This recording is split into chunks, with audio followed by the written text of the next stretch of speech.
El Boeing C-17 Globemaster III es sin dudas uno de los aviones militares más imponentes de todos los tiempos. Introducido en 1995, esta aeronave de carga militar es, junto al Lockheed C-5 Galaxy, la más grande y con más capacidad de carga de toda la flota de la Fuerza Aérea de Estados Unidos. Su increíble capacidad de carga ronda las 77 toneladas, haciéndolo capaz de transportar, por ejemplo, un carro de combate M1A2 Abrams o 3 helicópteros AH-64 Apache. A pesar de su enorme tamaño, el C-17 Globemaster es una nave considerablemente polivalente, que ha participado tanto en misiones militares como de paz, utilizando su alta capacidad de carga útil para transportar provisiones y civiles en situaciones trágicas, como desastres naturales y ayuda a refugiados de guerra. Este avión no es solo utilizado por los Estados Unidos, sino por otros países como el Reino Unido, Australia, Canadá y la India, los cuales reconocen las indudables ventajas de tener semejante aeronave con características tan destacadas. Pero, ¿cuáles son en detalle las particularidades y cómo funciona este imponente avión de carga militar?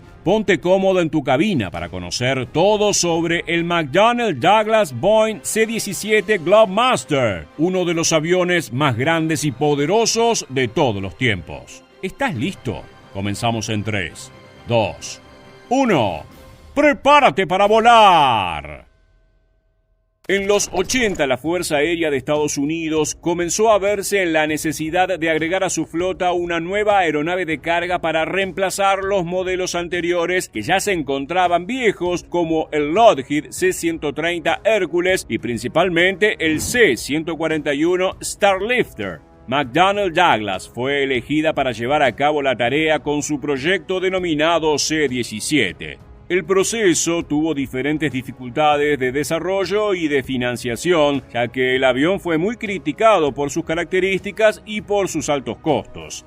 En 1990, el secretario de Defensa estadounidense, Dick Cheney, redujo el pedido de 210 a 120 aviones. A pesar de estas dudas, el C-17 tuvo su primer vuelo en 1991. Este fue exitoso. Sin embargo, los problemas lejos estaban de terminar. En 1992, en una prueba estática del ala, el resultado fue un rotundo fracaso, ya que el nivel de carga esperado para el avión hacía que ambas alas se doblaran y que haya fallas en los largueros y en las costillas. $100 millones extra se tuvieron que invertir para rediseñar la estructura de la nave. Luego de sucesivas pruebas, el problema fue solucionado. En 1993, el C-17 recibió el nombre de Globemaster III. Luego de 2 años más de prueba y una inversión de casi $1.500 millones, el avión fue introducido operativamente en enero de 1995. El rendimiento de la nave fue incluso mejor del esperado, por lo que el número de unidades previstas comenzó a aumentar, algo que ocurriría varias veces a lo largo de los años, llegando a un total de 279 aviones producidos, el más reciente en 2015. Al mismo tiempo, en 1997, McDonnell Douglas se fusionó con su competidor Boeing, por lo que la nave pasó a ser conocida como McDonnell Douglas Boeing C-17 Globemaster III.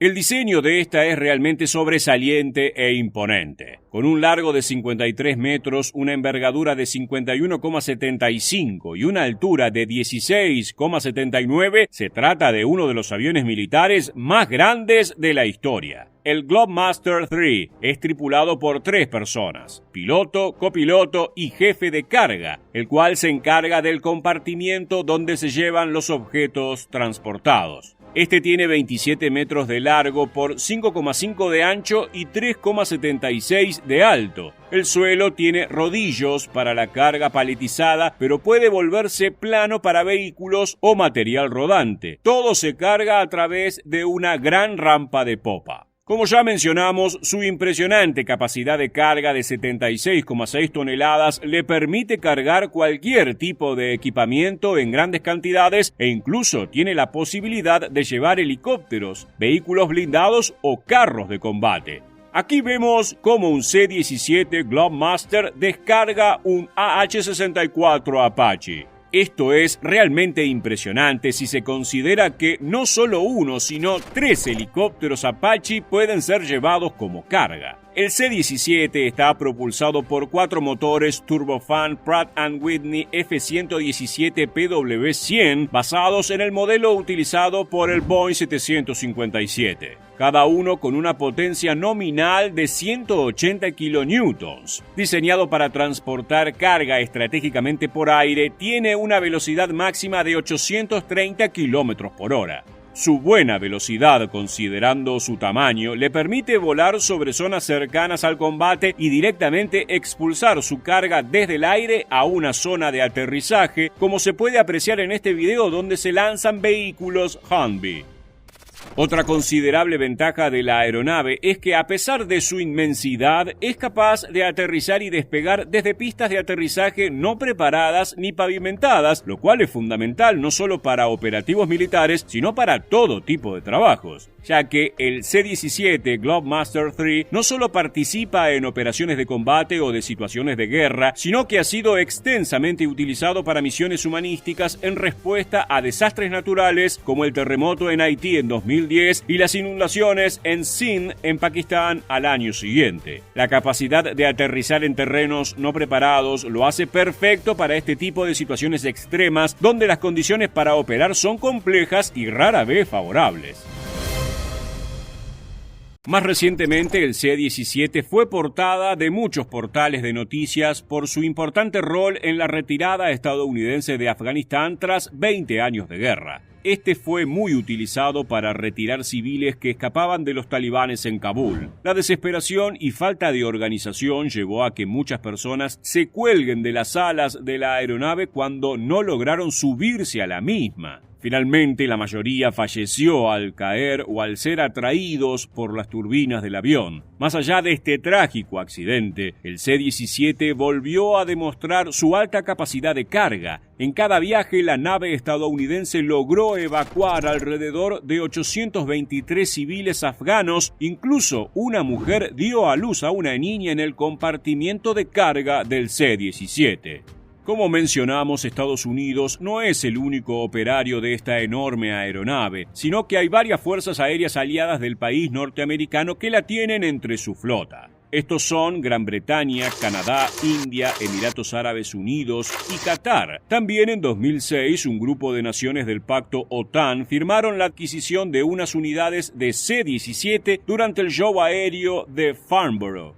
Entre los países involucrados se encuentran Bulgaria, Estonia, Hungría, Lituania, Holanda, Noruega, Polonia, Rumania, Eslovenia, Suecia y Finlandia. A pesar de algunos accidentes aislados, el C-17 Globemaster no solo es una de las naves más grandes de todos los tiempos, sino uno de los mejores aviones de carga que hayan existido. Más allá de haber sido introducida hace más de 25 años, sigue vigente y con un importante rol en algunas de las flotas aéreas más importantes del mundo.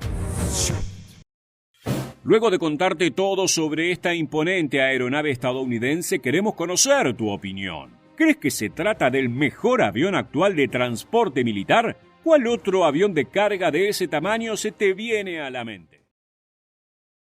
El 28 de febrero de 2022, el aeropuerto ucraniano Antonov-Kiev amaneció en ruinas a causa de un feroz ataque ruso. El objetivo del Kremlin era pulverizar puntos estratégicos para tomar control de los cielos ucranianos lo más rápido posible. Entre los hangares destruidos destacaba una estructura metálica gigantesca, entre derretida y deformada. En otra época, esa masa humeante fue una joya aeronáutica que rompió todos los récords de transporte aéreo. Se trataba del Antonov An-225 Mriya, el avión más grande del planeta. La noticia impactó a todo el pueblo ucraniano. El An-225 era más que una nave, era un símbolo nacional. Para dimensionarlo, tomemos las palabras de Dmytro Kuleba, ministro de Relaciones Exteriores de Ucrania. Rusia puede haber destruido nuestro Mriya, pero nunca destruirán nuestro sueño de un Estado fuerte, libre y democrático. Vamos a prevalecer.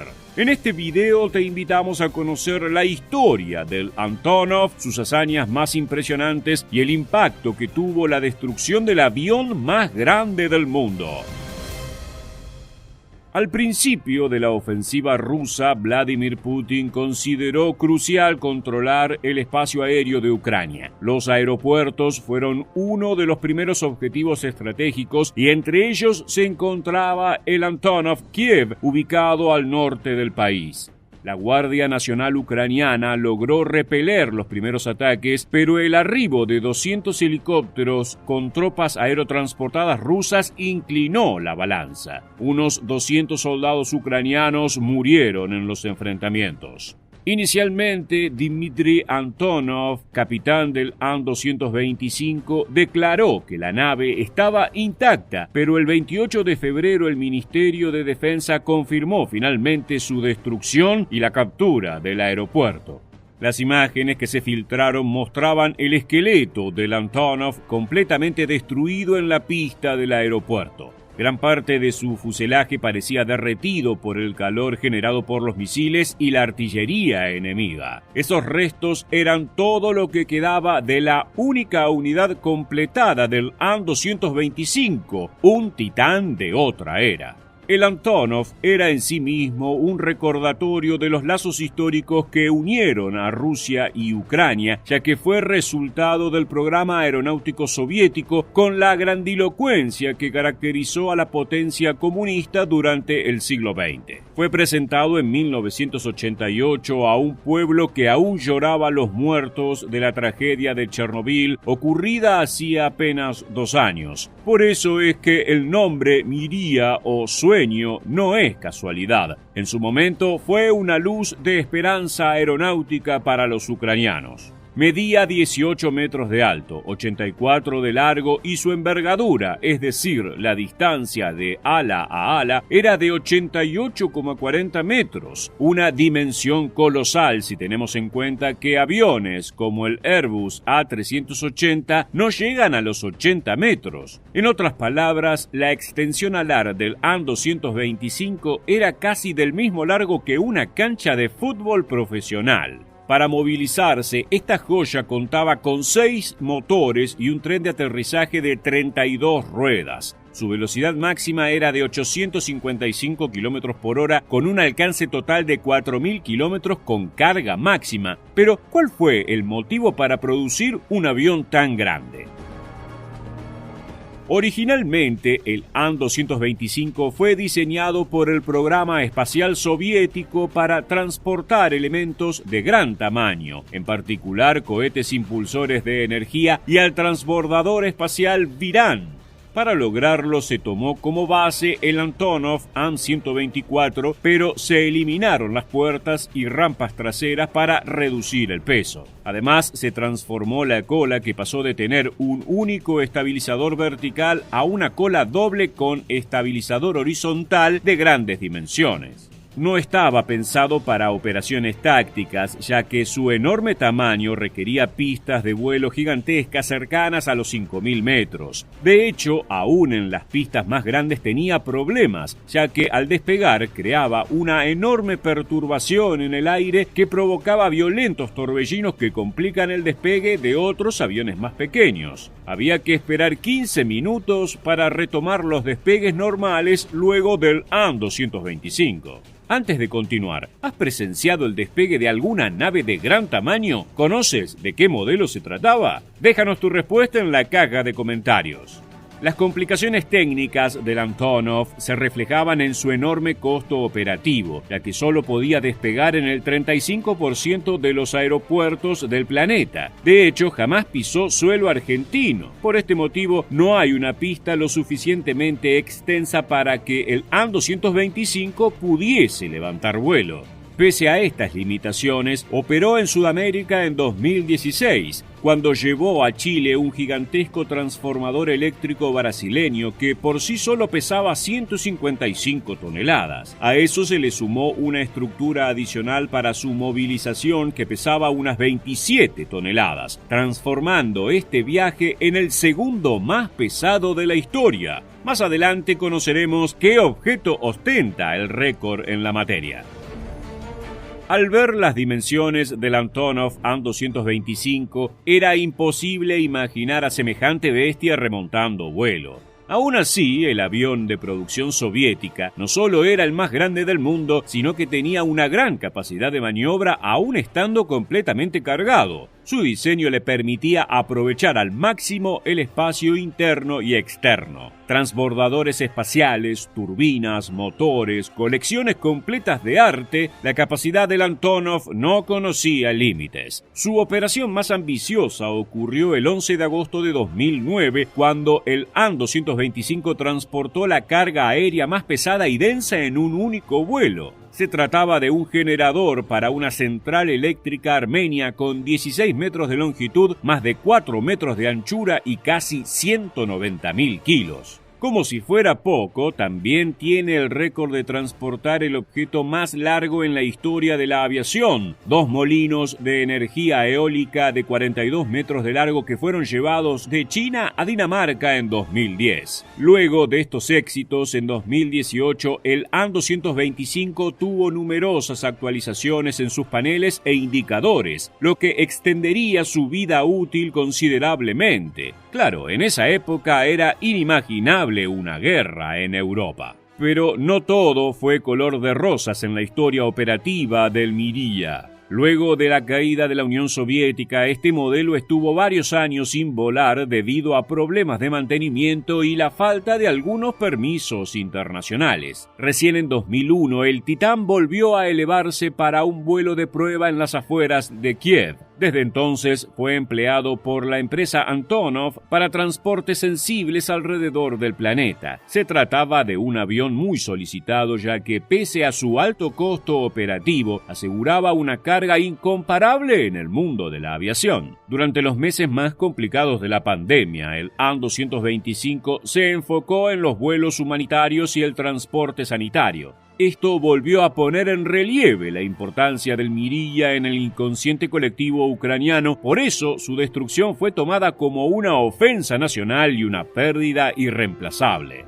Resulta irónico que ese símbolo de un pasado soviético en común haya sido destruido durante la invasión rusa, una suerte de ruptura definitiva de lazos entre Kiev y Moscú. El pueblo ucraniano se lamentó ante la pérdida del An-225 y desde los organismos oficiales se aseguró que luego de la guerra se emprendería la construcción de una unidad idéntica. Se estima que demandará 5 años y unos $5.000 millones para dar vida al nuevo Miriya. Por el momento, las prioridades de Ucrania están en el campo de batalla, pero en un futuro cercano es posible que veamos al Antonov renaciendo de sus cenizas.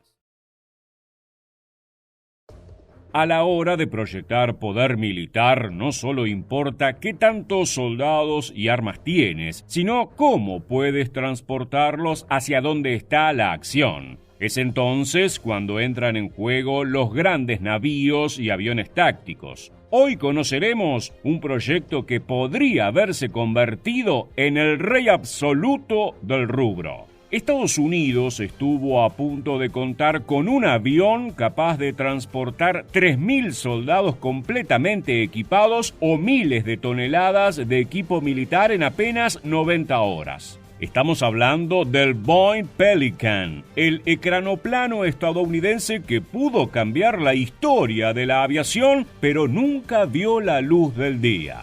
Acompáñanos en este nuevo video de aviación militar para conocer una historia de innovación, especulación y sobre todo de excesos.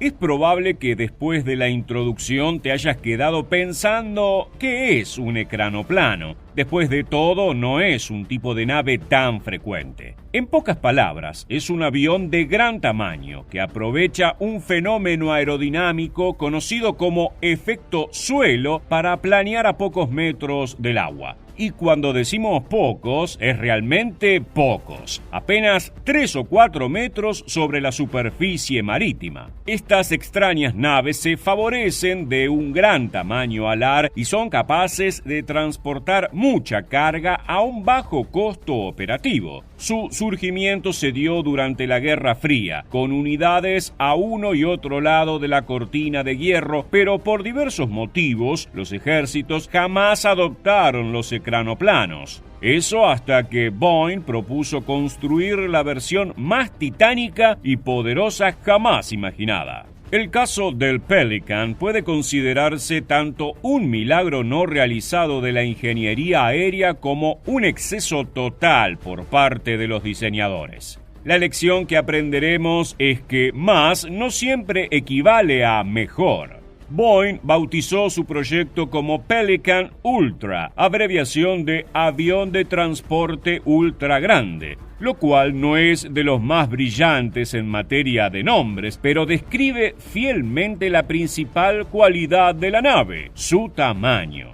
La sección Phantom Works proyectó este diseño para uso militar a pedido del ejército norteamericano, aunque no descartaron que en un futuro estos gigantescos pelícanos pudieran revolucionar el transporte de pasajeros. Los requisitos que demandaba Estados Unidos eran bastante claros: capacidad para transportar grandes cantidades de soldados, armamento o equipo militar, y capacidad para llevar provisiones en tiempos de guerra. Todo esto sin sacrificar la velocidad y a un costo operativo razonable. El estándar fijado por el Pentágono fue de alrededor de 3.000 soldados completamente equipados o 1.300 toneladas de equipo en un lapso menor a 4 días. Ten en cuenta que, en general, movilizar ese volumen de personas o equipo tomaba varias semanas, por lo que la solicitud norteamericana era realmente exigente. Idealmente, el prototipo debía poder satisfacer estas demandas. El trabajo comenzó en los años 2000 en la antes mencionada Phantom Works, una división especializada en construir unidades militares de última generación. La historia de esta sección es particular, ya que fue fundada por una de las principales competidoras de Boeing, McDonnell Douglas, pero luego fue comprada por su actual casa matriz. Se trata de un semillero tecnológico que ha producido algunos de los prototipos más ambiciosos, y el Pelican no fue la excepción. Para poder cumplir con esas demandas tan exigentes, se barajaron varias posibilidades, desde un dirigible a un barco de alta velocidad. Finalmente, y tras muchos estudios realizados, Boeing eligió una nave de efecto suelo, también conocidas como ecranoplanos, aunque con varias diferencias sustanciales respecto a modelos previos. Según lo planeado, tendría una envergadura de 152,4 metros y un largo de 122 metros. En cuanto a su superficie alar, tendría más de 4.000 metros cuadrados para mejorar la elevación al despegar con pesos que rondaban los 2,7 millones de kilogramos. Esto es el equivalente a 7 Boeing 747 completamente cargados. Imagínate una unidad capaz de transportar 17 tanques MU Abrams completamente preparados en apenas unos días. El valor táctico de una nave así es incalculable. ¿Recuerdas al Antonov An-225? La nave ucraniana fue hasta este año el avión de transporte más grande del planeta, y su envergadura era de apenas 88 metros, casi la mitad del Pelican. Resulta raro referirse a las dimensiones del Antonov en estos términos, pero el proyecto de Boeing hace parecer diminuta a cualquier otra nave.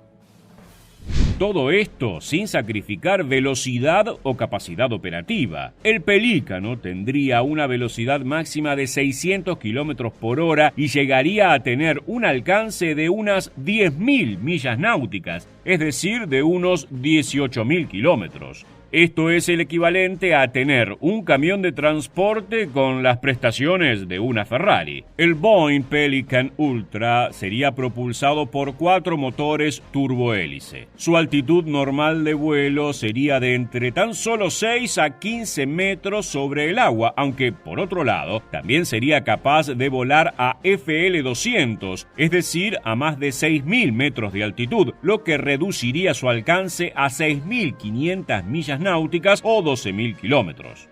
Esto lo diferenciaba de los ecranoplanos convencionales, los cuales estaban atados a los cuerpos de agua y de elevarse más allá de su límite perdían completamente la estabilidad.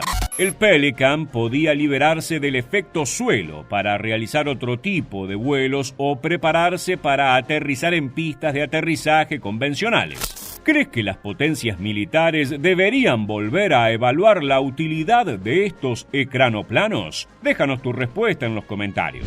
La unidad de Boeing podría despegar desde las pistas de aterrizaje convencionales a pesar de su tamaño, pues distribuiría su peso en 38 trenes de aterrizaje con 76 ruedas, además de doblar su ala con el fin de reducir su envergadura hasta unos 111 metros. El trabajo de ingeniería y aerodinámica invertido para poder operar este avión fue realmente increíble. Su uso variable civil y militar dejaba abierta la posibilidad de que se diseñasen dos variantes distintas del Pelican Ultra.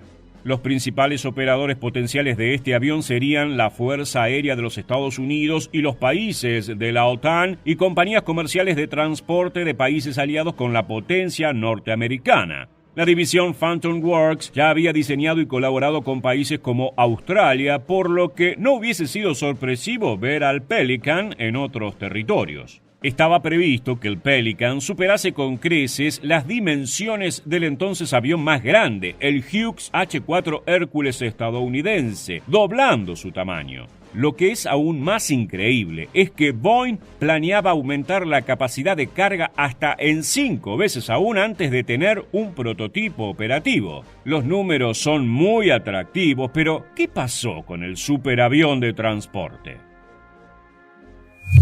Los primeros diseños del proyecto fueron presentados en 2002 con planos detallados y un modelo creado por un artista plástico. Durante todo ese año, Boeing publicó el modelo e incluso creó una sección dedicada en su página web. Pero con el tiempo la compañía tuvo que admitir que la producción de semejante unidad tomaría entre 15 y 20 años, por lo que recién estaría lista en el presente, en 2022. Esto fue un golpe letal y en un informe lanzado en 2005, el Pentágono lo rankeaba sexto entre 11 naves similares que podrían producirse. Había un miedo lógico a que el proyecto no se pudiese completar, que costase demasiado o que recién estuviese operativo en 30 años. Pronósticos nefastos. Con todos estos contratiempos, el Pelican fue apagándose silenciosamente hasta acabar en el interminable cementerio de naves que jamás fueron concretadas. Gracias por acompañarnos hasta el final y nos reencontraremos en las próximas entregas de Aviación Militar.